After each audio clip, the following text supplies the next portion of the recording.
As we continue Joshua chapter 13 today, the central feature to keep in mind is that the Lord has ordered Joshua to divide and distribute the land of Canaan among the tribes of Israel. Now, this dividing comes at a somewhat unexpected time, because even with the resounding military victories of Joshua and Israel over the southern and then the northern coalition armies of the kings of Canaan, virtually the entire coastline is still in enemy hands. So the job of conquering Canaan is not finished, and there's much left to be done. So before we reread a portion of Joshua 13, I think the God principle I would like to reiterate as the one that Joshua was learning and that as believers we need to constantly keep in mind is that perfect circumstances are never necessary for us to be obedient, nor are they an indication to go ahead and move forward in God's work. Therefore, it is rare that we will ever fully complete a task to the level it ought to be. Yet by no means is that ever an excuse to hesitate or procrastinate. We do what we can with what we have, when we can, and then we just rely on the Lord. Canaan was not fully taken. It was not fully at peace. But it was sufficiently under control so as to allow allotment of land to the tribes. There was no legitimate reason to wait any longer to do this. So open your Bibles to Joshua chapter 13. If you have a complete Jewish Bible, we're going to be starting on page 256 because we're going to start at verse 8.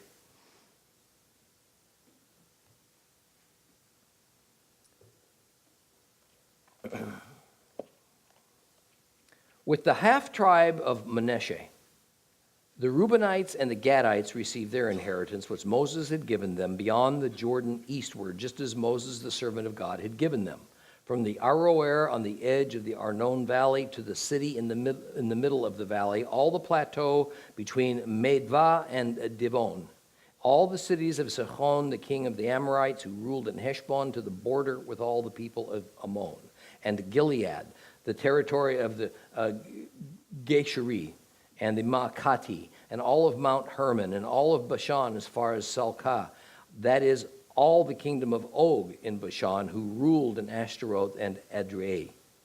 Og was one of those remaining from the Rephaim, who Moses defeated and expelled. However, the people of Israel expelled neither the Geshurites nor the Maakites, with the consequence that Gesher and Maakat have lived among Israel to this day. Only to the tribe of Levi did Moses give no inheritance, because the offerings made by fire for Adonai, the God of Israel, are its inheritance, as Adonai had said to Moses. Moses gave land to the tribe of the descendants of Reuben by clans, and their territory included Aroer on the edge of the Arnon Valley, the city in the middle of the valley, all the plateau near Medvah, Heshbon and its villages on the plateau, Divon, Bamot Baal, Beit Baal Mon, Yahat, Kedemot, Mephat, Kirtiat Yayim, Sivma, Tzeret Shachar at the top of the valley, Beit Peor, the slopes of Pisgah, and Beit Yeshmot, all the cities of the plateau, all the kingdom of Sihon, king of the Amorites, who ruled in Heshbon. Moses defeated him with the chiefs of Midian, along with Evi, Rechem, and Zur. Hur and Reva, the princes of Sihon who lived in the land, along with the others, the people of Israel killed with the sword, so they also struck down Bilam, the son of Bor, who practiced divination. The Jordan formed the border for the descendants of Reuben. This was the inheritance of the descendants of Reuben by clans, with its cities and villages. Moses gave land to the tribe of Gad, to the descendants of Gad by clans. Their territory included Yaser, all the cities of Gilead, half the land of the people of Ammon as far as Aroer fronting Rabbah, that is, from Heshbon to Ramoth Mitzpah, and Betonim, and from Machanaim to the border of Lidvir, while in the valley it included Beit Haram, Beit Nimrah, Sukkot, and Saphon, in other words, the rest of the kingdom of Sihon, king of Heshbon, with the Jordan to the far end of Lake Kinneret as its border. Their territory extended eastward. This is the inheritance of the descendants of Gad by clans, with its cities and villages. Moses gave an inheritance to the half-tribe of Manasseh. It was for the half-tribe of the descendants of Manasseh by clans. Their territory included Machanaim and all of Bashan, that is, all the kingdom of Og, king of Bashan, all the villages of Yair and Bashan, 60 cities, half of Gilead, and Ashtaroth and Edrei, the cities of the kingdom of Og and Bashan. All this was for the descendants of Machir, the son of Manasseh, or rather, for half of the descendants of Machir by clans. These are the inheritances which Moses distributed in the plains of Moab, beyond the Jordan and Jericho eastward. But to the tribe of Levi, Moses gave no inheritance. Adonai, the God of Israel, is their inheritance, as he told them.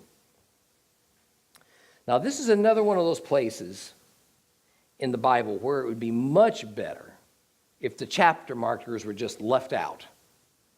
Starting at about chapter 11 on through chapter 19, it is just one continuous story of how and when the land of Canaan was divided up and given to each Israelite tribe. Verses 8 through 13 speak of the land on the other side of the Jordan, the east side, in the area that scholars dub the Transjordan. The point of these verses is to demonstrate that Joshua wasn't any more of a failure than Moses was when it came to conquering the land fully. The general boundaries of the so-called 2.5 tribes of Israel are called out in these passages, making it abundantly clear that it was Moses who was in charge at the time. It was he who gave this land to Reuben, Gad, and half of the clans who make up the tribe of Manasseh.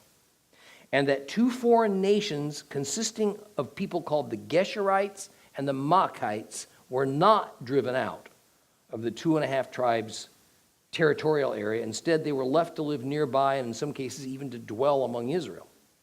So even Moses, God's own mediator, and a man so highly venerated by his people, he did not succeed in his task.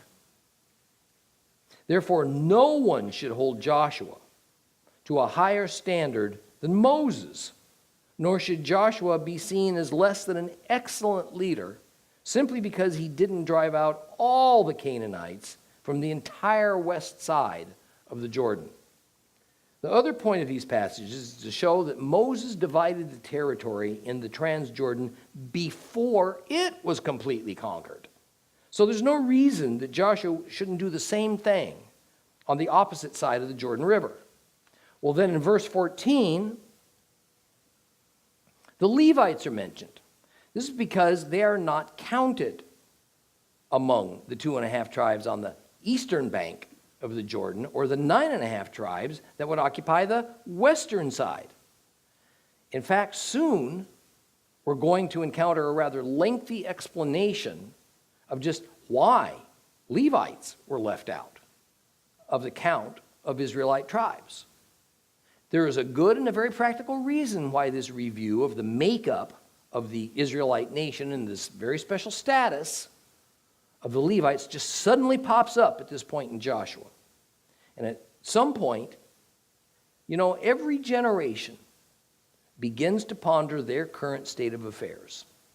And we ask questions about certain things, why they are as they are. Why is it this way in our culture and in our society? Why does one group, tribe, clan, family, why does one group seem to have an inherent advantage or disadvantage when compared to the other ones? Isn't there something we ought to do about things to make everything more fair? Is it time maybe to make a change? Is it time to set aside our inherited traditions of the past for a whole new future? And when left to our own devices, we often make changes that never quite pan out as we envision them. Usually, it's near to impossible to reverse the effects and go back to how it used to be. The Lord God wanted to make it very clear it was He who made the decision on the treatment of the Levites to deny them land. It was He who made these decisions and the divvying up of the land of Canaan among the tribes and among the clans of Israel, and then the tribal makeup of Israel and more. None of this is to be tampered with. Verse 14 says the Levites would receive no land as their inheritance, and this was God's firm position on the subject. But instead of land, Levi would receive the offerings made by fire to the Lord God. Now, this has to be stated in a roundabout way in earlier books of Torah, but now it's a little bit more clear as to what exactly God's intention was concerning what it was the Levites were to receive. We have to recollect our understanding of holy property, though, in order to get a picture of just what all this means. Offerings made to God at the tabernacle, later on at the temple, were given the general name, a name not used very often in the Bible, Ishashe. Ishashe. And this referred specifically to burnt offerings, but also generally to all sacrificial offerings devoted to the Lord by whatever means.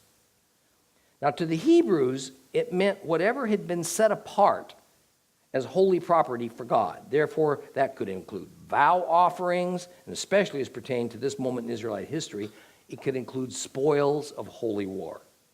In other words, the Levites were entitled to the same holy property that the other Israelite tribes were prohibited from under pain of death.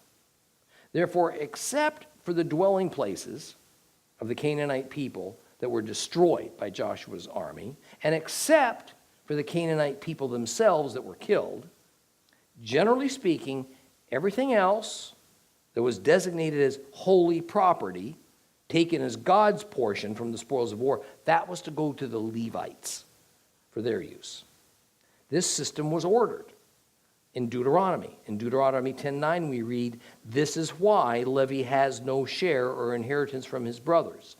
Adonai is his inheritance, as Adonai your God had said to him." We'll talk about a little bit more about that later on in our lesson.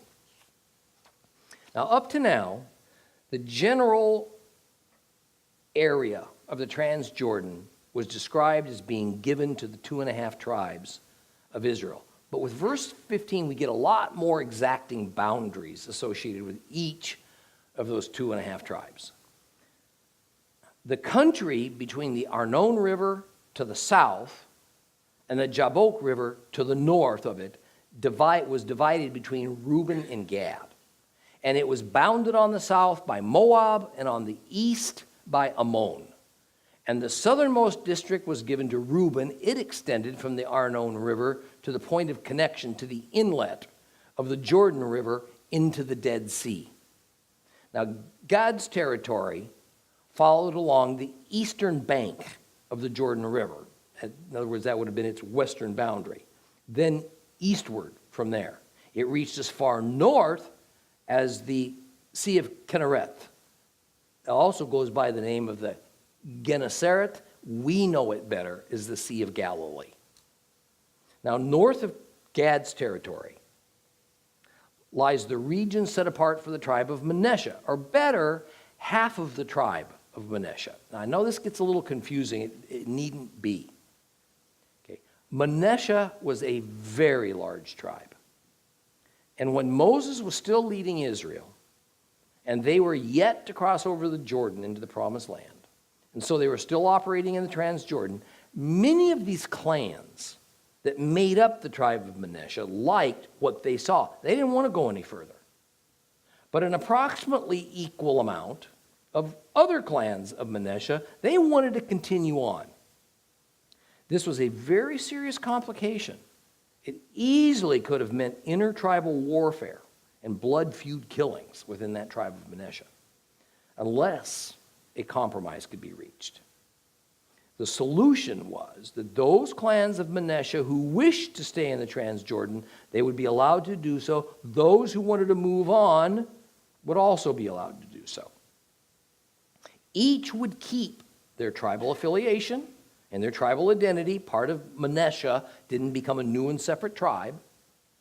Yet, as it was inevitable, eventually there was tremendous power struggles and calls for secession, and even some serious battles between East Manasseh and West Manasseh. Now, a good map shows that the two Manasseh territories weren't even contiguous. So the table was set for some real, ongoing political problems within the tribe of Manasseh. Thus, we get this designation of the half-tribe of Manasseh, of which obviously there were two.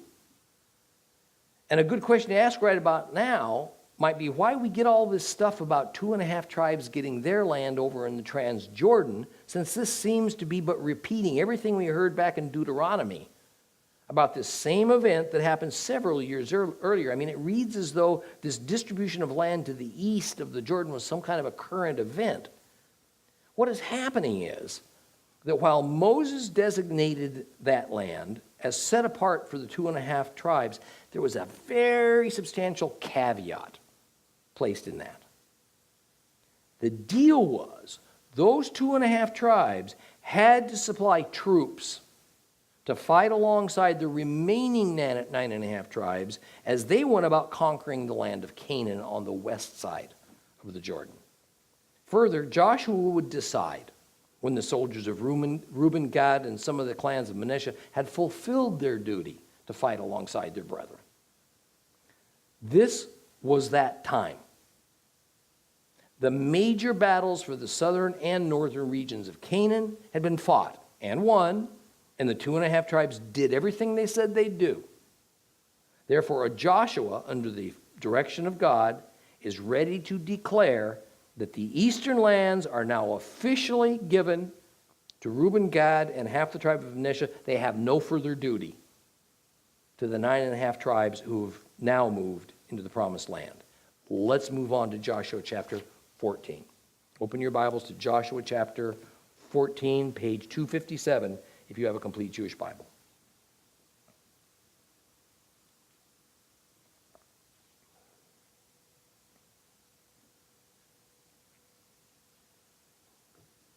These are the inheritances which the people of Israel took in the land of Canaan, which Eleazar the priest, meaning high priest, Joshua the son of Nun, and the heads of the ancestral clans of the tribes of the people of Israel distributed to them by lot for them to inherit, as Adonai ordered through Moses for the 9 tribes and the half-tribe. Moses had already given the inheritances to the 2 tribes and the half-tribe beyond the Jordan. To the Levites he gave no inheritance among them.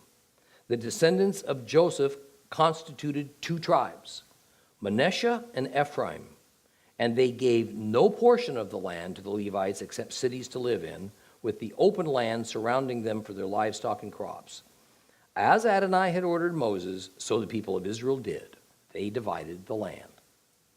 Now the descendants of Judah approached Joshua in Gilgal, and Caleb, the son of Jephunneh, the Kenizzite, said to him, "You know what Adonai told Moses, the man of God, about me and you in Kadesh Barnea.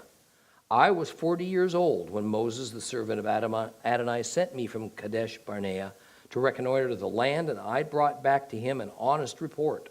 My brothers who went up with me discouraged the people, but I followed Adonai my God completely. On that day Moses swore, 'Surely the land where your foot has been will be the inheritance for you and your descendants forever, because you have followed Adonai my God completely.' Now look, Adonai has kept me alive these 45 years, as he said he would. From the time Adonai said this to Moses when Israel was going through the desert, today I'm 85 years old. But I am as strong today as on the day Moses sent me. I'm as strong now as I was then, whether for war or simply for going here and there. Therefore, give me this hill, the one Adonai spoke about on that day. For on that day you heard how the Anakim were there with great fortified cities. Perhaps Adonai will be with me, and I'll drive them away, as Adonai said. Joshua blessed him, and he gave Hebron to Caleb, the son of Jephunneh, as his inheritance. So Hebron became the inheritance of Caleb, the son of Jephunneh, the Kenizzite, as it is to this day, because he followed Adonai, the God of Israel, completely. Hebron was formerly called Kiryat Arba. This Arba was the greatest man among the Anakim. Then the land had rest from war. Now the first words of the first verse show us that the subject is switching from settling over in the Transjordan to now occupying the land of Canaan. And by definition, the main character also switches from Moses, he's the one who led the assault on the eastern territory, to Joshua, who led the assault on the western territory, Canaan. Now suddenly, after not hearing anything about him for some time, the name of Eleazar, son of Aaron, currently the high priest of Israel, all of a sudden it reappears. And this reappearance is in the context of the event of distributing the land of Canaan among the 9.5 tribes who have yet to receive their own territories. Now we see that this allotment of land was a joint effort of Israelite leadership with Joshua, who's the secular leader of Israel, Eleazar, the spiritual leader of Israel, and the 10 tribal princes, one for each of the 10 tribes that would be the recipients of the land. Now, I say 10 princes, tribal leaders, even though we speak of 9.5 tribes, because we have 9 full tribes and about a half of the clans of the 10th tribe, Manasseh, receiving land in the west. While we can speak of a half a tribe, you can't have half a prince. Thus, there were 10 princes present for this ceremony. The method for land distribution was by means of lots. Now, don't think that the presence of the high priest meant that he was needed in order for the lots to be drawn. This could have been done without him. But the nature of dividing the land was divine, so it was appropriate that the high priest, Eleazar, would at least have some role. Now, truth be known, nobody really knows what the procedure for using lots actually amounted to, although there are traditions that suggest how it might have gone.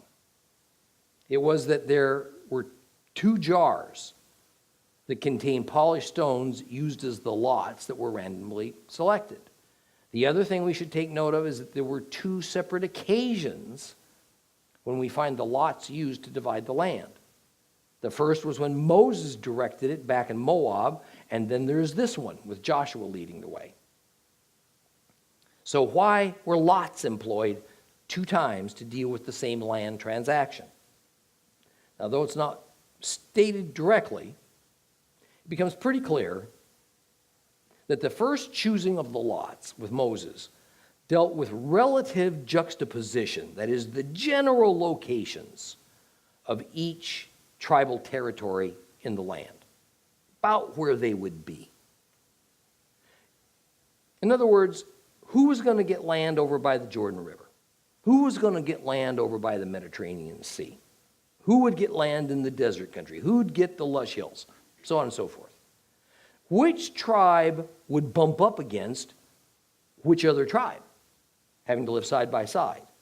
But what had not been dealt with was the size of those territories. The exact boundaries would be determined by head count, with the larger tribe getting more territory than the smaller tribes because they needed it. And as we're going to find out in the upcoming chapters, this didn't go all that smoothly.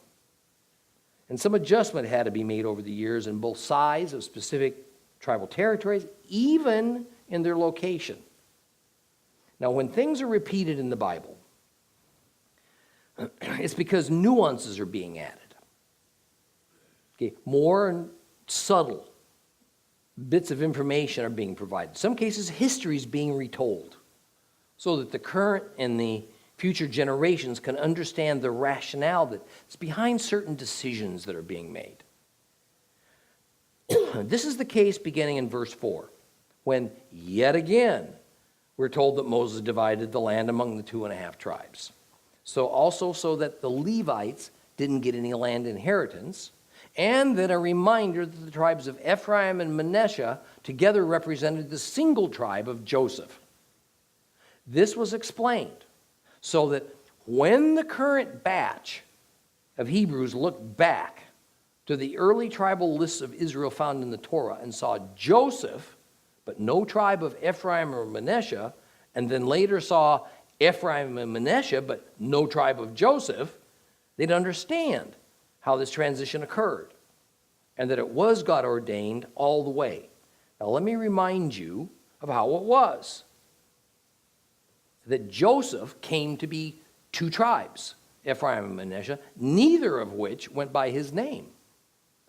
Back in Genesis 48, we get the story of the patriarch Jacob while he's living in Egypt. Now, Jacob was on the verge of death, and so he called his favorite son, who was currently the vizier of Egypt, Joseph, to his bedside. And Joseph brought his 2 Egyptian-born sons, literally born to Joseph's Egyptian wife, with him. They were Ephraim and Manasseh. And in a customary Hebrew blessing done in a very uncustomary way, Jacob asked Joseph to bring those 2 sons forward, and then Jacob made one of those amazing and awesome prophetic pronouncements that would affect the history of God's plan of redemption right up until God's kingdom is established on earth with Yeshua at its head.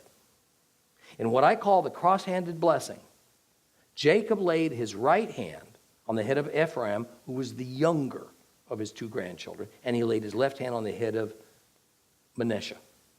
He blessed these 2 children, thereby making them his own sons. He made his grandchildren his own sons. Jacob literally and officially, not symbolically, literally and officially adopted Ephraim and Manasseh away from Joseph, even telling Joseph, well, any future kids you have can be yours, but these are mine. That must have staggered and upset Joseph to no end. For not only had his father Jacob taken his sons from him, but he gave the greater blessing to the second-born and the lesser blessing to the firstborn. I mean, you talk about something that's upside down and backwards. By all that was customary, traditional, and right in the eyes of any Hebrew or Middle Easterner, Jacob broke all the rules. But by those same traditions, once a blessing is given, it's irreversible for any reason. So with his adoption of Ephraim and Manasseh, suddenly Jacob had 14 sons, not 12. Therefore, for a time, there were actually 14 tribes of Israel, not 12. However, before Israel left Egypt, the tribal name of Joseph was dropped and replaced with 2 tribes, both coming from his family, Ephraim and Manasseh. Now get the picture. The tribe of Joseph split into 2, with one son, Ephraim, representing one line of Joseph, and the other son, Manasseh, representing a second line from Joseph. But removing the tribal name of Joseph now leaves us with 13 tribes of Israel. Later, out in the wilderness, God would adopt, doing just what Jacob did, God would adopt the tribe of Levi away from the nation of Jacob. The nation of Israel, we're back to 12 tribes. Levi was no longer to be counted as among his brethren, we're told. Now, while Levi's identity and heritage was certainly Hebrew, they would not be counted as a tribe of Israel any longer because they were separated out for duty as God's personal servants, his priests. They would serve Jehovah as his priests and as those who cared for his sanctuary, for the temple area. Thus, since the Levites were no longer a tribe of Israel, well, They had no right to inherit any part of the promised land. What a deal. So we find God explaining that instead of giving land as Levi's inheritance, he is Levi's inheritance. And further, as we covered one chapter back, the Lord was now going to share some of his holy property with Levi. It's a very unique privilege that would never be afforded to any of the other 12 tribes. However, the Levites had to live somewhere, so they were to be given cities within each of the 12 tribal territories, as well as some pasture land outside each city for their livestock. So we get this mysterious and quite profound lesson from what God ordained for his servants, his priests, the tribe of Levi. And it is this. First, they were to receive little to no earthly physical inheritance. Instead, theirs was to be mostly a spiritual inheritance, as not only a gift from God, but the inheritance was God. Second of all, whatever God's servants did have on this earth, it was to be given to them out of the other tribes' portions. God's priests and those sanctuary workers are to be provided for by those who are God's people and his worshipers. And third, the priests and the servants of God, the Levites, were to have as little equity, as little hold on this world as is possible for a human being. Of course, they needed clothing and homes and food and medical care, all the other basics of life that any human needs for survival. It was not meant for them to be poverty-stricken, but it was also not meant for them to be landowners or businessmen or among the more well-to-do of the community. What does this say to us in the 21st century when it is made abundantly clear in the New Testament that as disciples of Yeshua, as believers in the God of Israel, we are his new priesthood? Here are three principles that we, as God's spiritual priests, are to follow in our lifestyles as a result of our position that Jesus has won for us with his blood. This is the mindset about our position before God and in our relationship with this world that we are to adopt. We are to see our inheritance as God himself, and thus not strive to build up treasures that moth and rust doth corrupt at the cost of our relationship with the Lord. God's ministers are to be provided for by those to whom they minister. Naturally, the level of provision varies. If there's a very small flock that requires a little of the minister's time, then it is that minister's duty to have a trade or a craft to offset at least some of his living costs.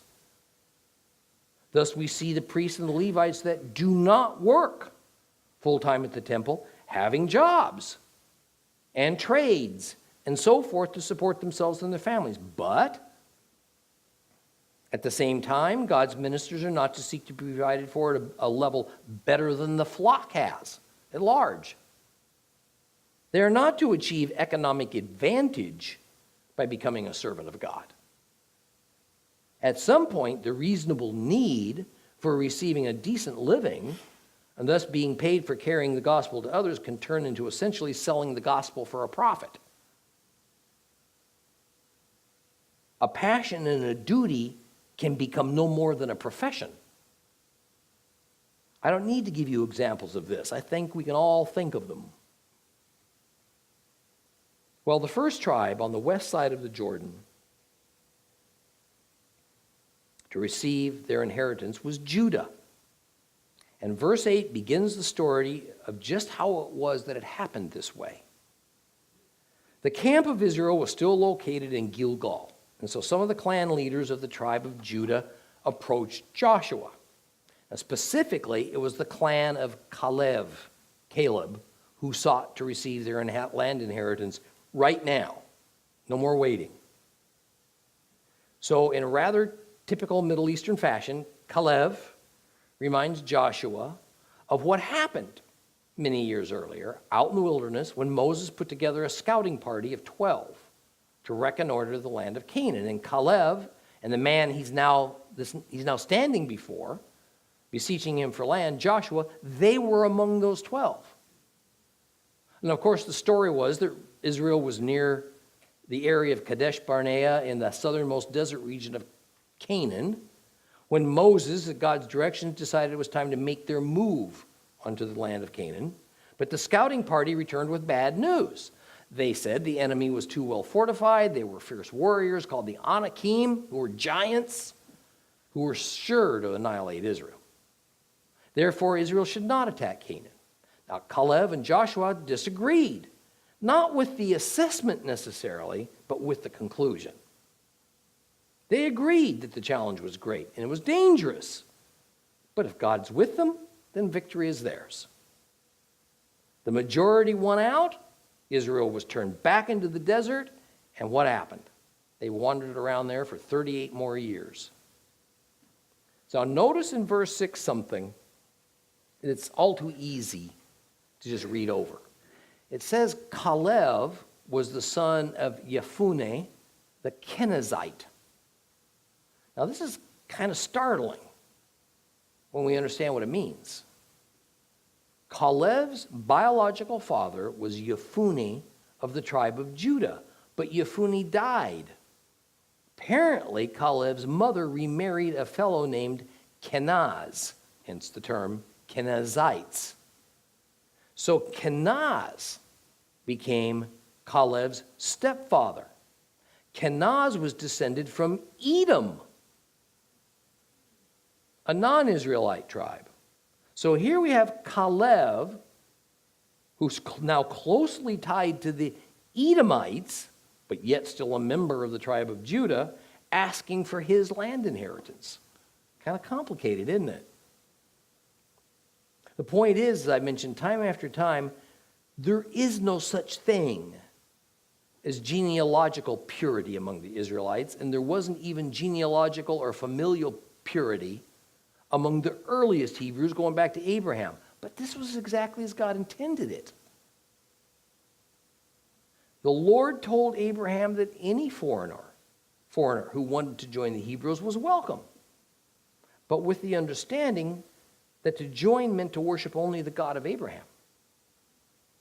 Later we find out in the early development of the nation of Israel, as founded by Jacob, that most of the people that he took with him as Israelites to Egypt were actually foreigners that he had captured at Shechem.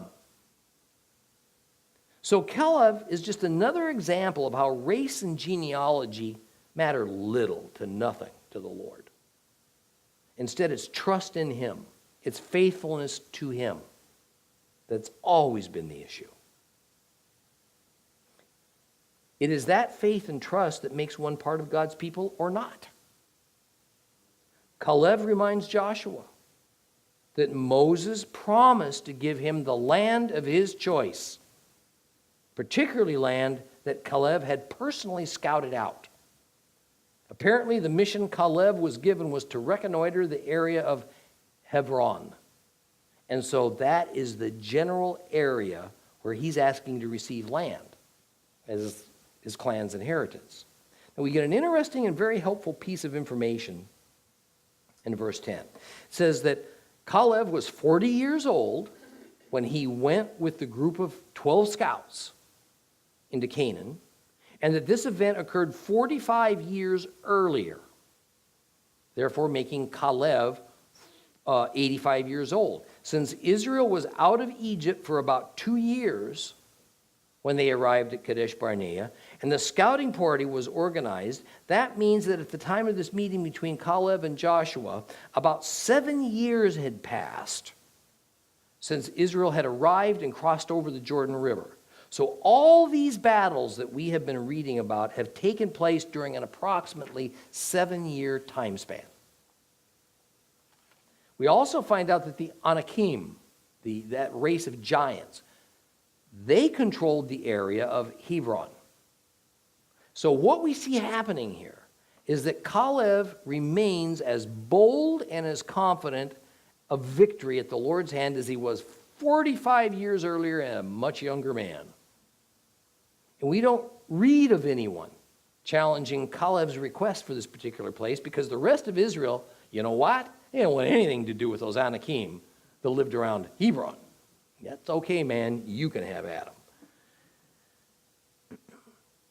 In reality, Caleb asked for a whole lot more than what he wound up with. He wanted all the land, he said, that he set foot upon in Canaan. What he got was Hebron and the contiguous land.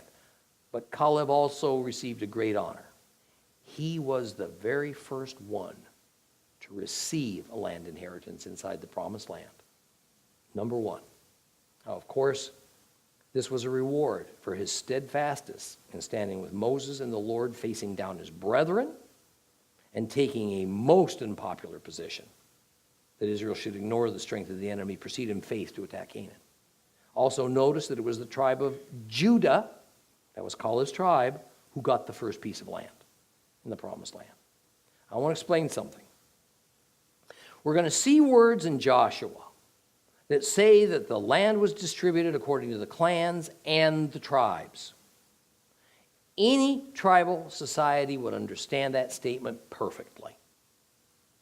Just as different tribes were more or less populous and more or less powerful than other ones, so were clans within a tribe that formed the tribes. Some clans, like Caleb's, had great pull and sway within their tribe. So they had a lot of influence over the politics and the daily decisions that occurred within their tribe.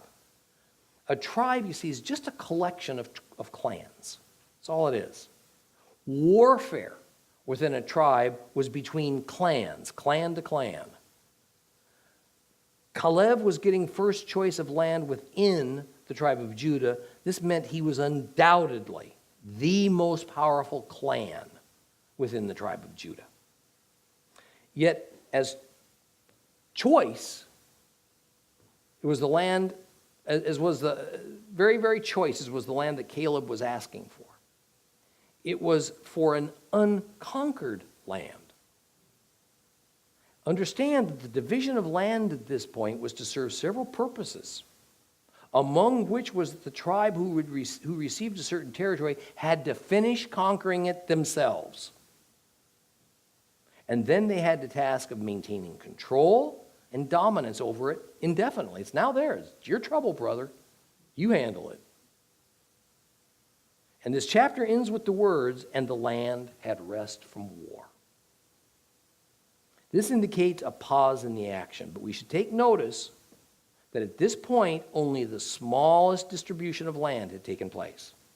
Only one clan from one tribe, Judah, had by now received any allocation of property within the land of Canaan. Even though the earlier verses spoke about Ephraim and Manasseh in the context of them not giving any of their territory to the Levites except for some cities, this did not indicate an actual land distribution yet. What we're going to find out in the upcoming chapters is that between the time of Judah being given their land inheritance and the other tribes finally getting theirs, a lull occurred. This time of little recorded activity, of a pause in the distribution of the land, came for a pretty interesting reason. Joshua couldn't find any takers for the land he was offering.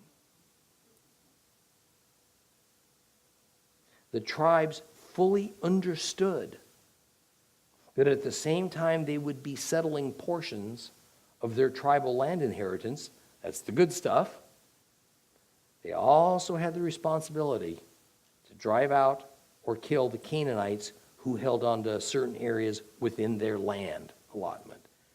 The not-so-good stuff. By now, Israel was essentially nomads. This generation, this is now the second generation of the Exodus, had never lived in anything but tents. They had never lived in a city. They had never planted crops. They'd never tended vineyards.